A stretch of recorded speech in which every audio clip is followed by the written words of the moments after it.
ಇವತ್ತು ನಾವು ಪವಿತ್ರ ಕ್ಷೇತ್ರವಾಗಿರ್ತಕ್ಕಂಥ ಶೃಂಗೇರಿ ಶಂಕರ ಮಠ ಶಂಕರಪುರದಲ್ಲಿದ್ದೇವೆ.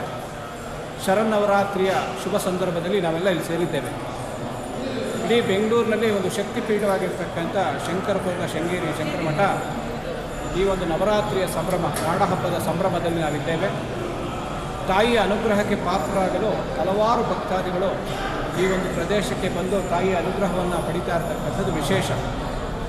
ಇಲ್ಲಿ ಈ ಒಂದು ಕಾರ್ಯಕ್ರಮಗಳ ಜೊತೆ ಸಂಗೀತೋತ್ಸವ ಸಹ ಪ್ರಾರಂಭವಾಗಿದೆ. ಇಲ್ಲಿ ಚಾಮರಾಜಪೇಟೆ ಅಂದರೆ ರಾಮನಾಮ ಆ ಒಂದು ಸಂಗೀತೋತ್ಸವ ಇರುತ್ತೆ. ಆದರೆ ಈ ಸತಿ ಶಂಕರ ಮಠದಲ್ಲಿ ಒಂದು ಅಂತಾರಾಷ್ಟ್ರೀಯ ಮಟ್ಟದ ಕಲಾವಿದರಿಂದ ಸಂಗೀತೋತ್ಸವದ ಕಾರ್ಯಕ್ರಮಗಳನ್ನು ಈ ಬಾರಿ ಇಲ್ಲಿ ಸೇರ್ಪಡೆ ಮಾಡಿರ್ತಕ್ಕಂಥದ್ದು ವಿಶೇಷವಾಗಿದೆ.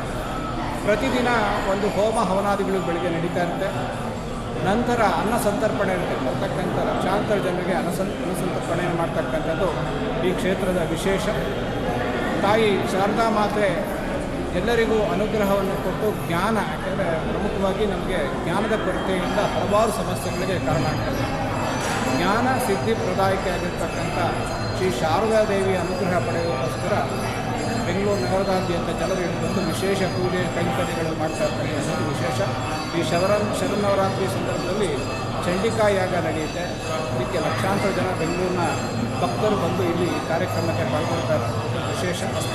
ಮತ್ತು ಮಕ್ಕಳಲ್ಲಿ ಜ್ಞಾನದ ವೃದ್ಧಿಗೋಸ್ಕರ ತಾಯಿಯನ್ನು ಒಂದು ಆಶೀರ್ವಾದ ಪಡೆಯೋದಕ್ಕೋಸ್ಕರ ನಾವು ನೋಡ್ತಾ ಇದ್ದೀವಿ. ಹೀಗೆ ಹಲವಾರು ವಿಶೇಷಗಳನ್ನು ಒಳಗೊಂಡಿರ್ತಕ್ಕಂಥ ಶಂಕರಪುರದ ಶೃಂಗೇರಿ ಶಂಕರ ಮಠಕ್ಕೆ ತಾವುಗಳೆಲ್ಲ ಬಂದು ಈ ಶರನ್ನವರಾತ್ರಿಯ ಉತ್ಸವವನ್ನು ಯಶಸ್ವಿಗೊಳಿಸಬೇಕು ಅಂತ ಎಲ್ಲ ಭಕ್ತ ಮಹಾಶಯಗಳಲ್ಲಿ ನಾನು ಪ್ರಾರ್ಥನೆ ಮಾಡ್ತೇನೆ. ಎರಡು ಕೈ ಇಟ್ಕೊಂಡ್ರೆ ಎರಡು ಗಂಟೆ ಒಂದು ಕೈ